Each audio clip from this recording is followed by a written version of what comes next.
Okay, here we are with our third and final example. And what I have on this example problem up here is a uniform load of 600 pounds per feet and a point load of 4,000 pounds. This could be our tributary width giving us a uniform load and a beam coming in here pushing on this at 4,000 pounds. And I've got a total length of 20 foot. So copy that down, that's part one. And part two, I need to redraw the beam, replacing the reaction forces and replacing the uniform load with a point load. I've put it here in the middle, so it's 10 foot from each side, and I need to calculate it by 650 pounds per foot times the total length of 20 foot to get 1,300 foot.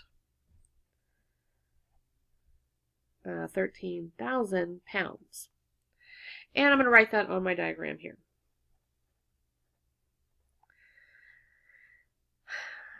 So that was change the supports and make the load a point load. Now I need to do the reaction forces. We've already done that on the first example problem, so I've gone ahead and done that for you. So you should go ahead and copy this down. Make sure you understand how to find each one of them. My AX is 0. My AY is 9,300. And my BY is 7,700. Pause the video, copy those down.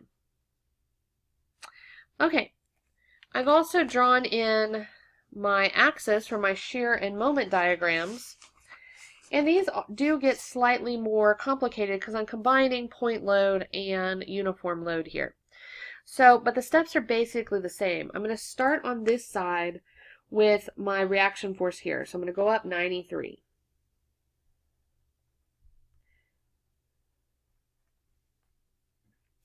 Now in this first part, I've got uniform load, and we know when we have uniform load, we go down some. Well, I want to know how far I'm going to go down. So the way I calculate that is I've got uniform load for 6 foot here.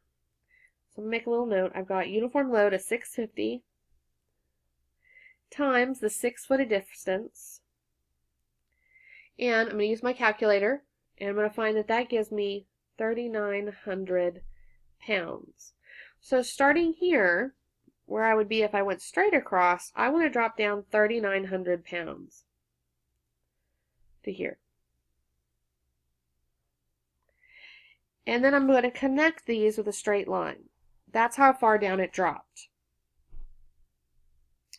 Then what happens here is that point load. So that's going to drop it down how much farther? Well, it's going to drop it down to 4,000 pounds.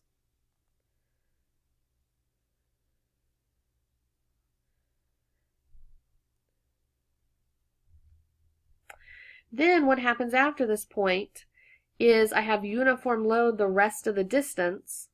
So at this end, I know I need to be at 77 below.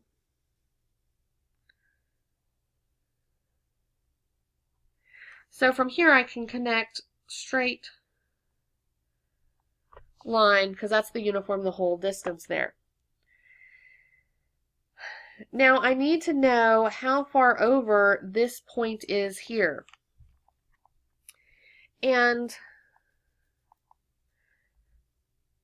I can do it by calculating this distance right here.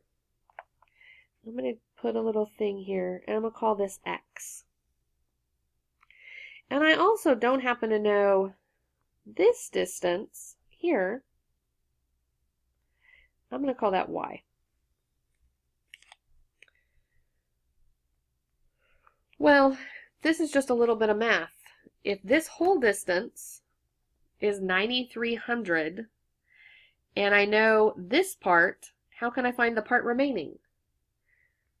That's it. I just subtract these two from that one to find this little part here. So I'm going to write that down. 9,300 minus 3,900 minus 4,000 is going to give me this little remaining part Y.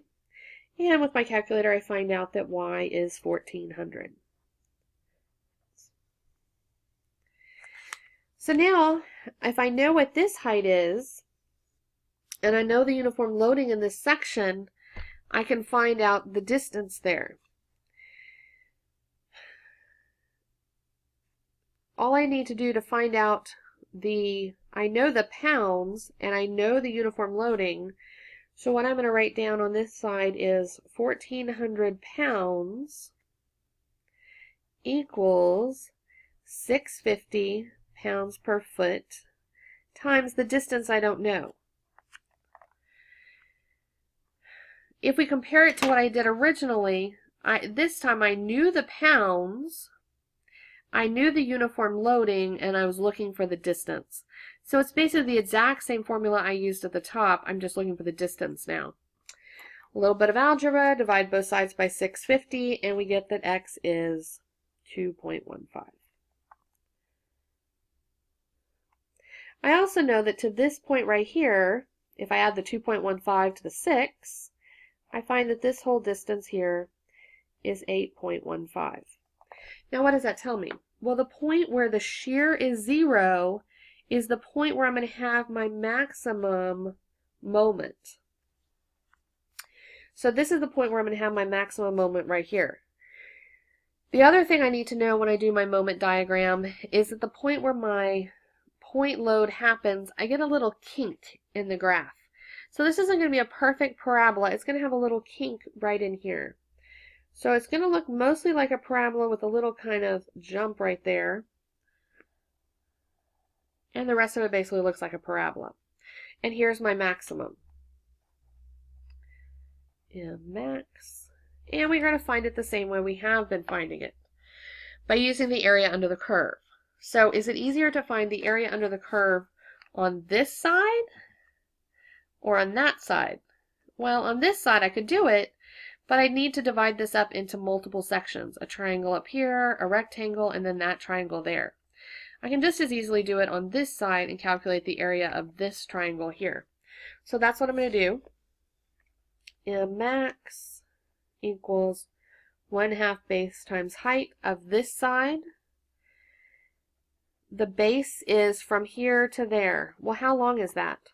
Well, the whole thing was 20 minus 18.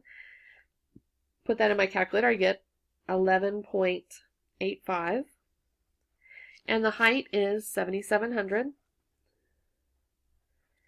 And plug that in my calculator to find 45,622.5 foot pounds.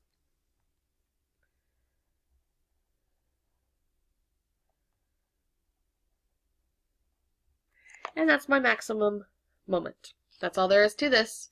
Okay, now you're going to do your activity on your own. Thanks for watching.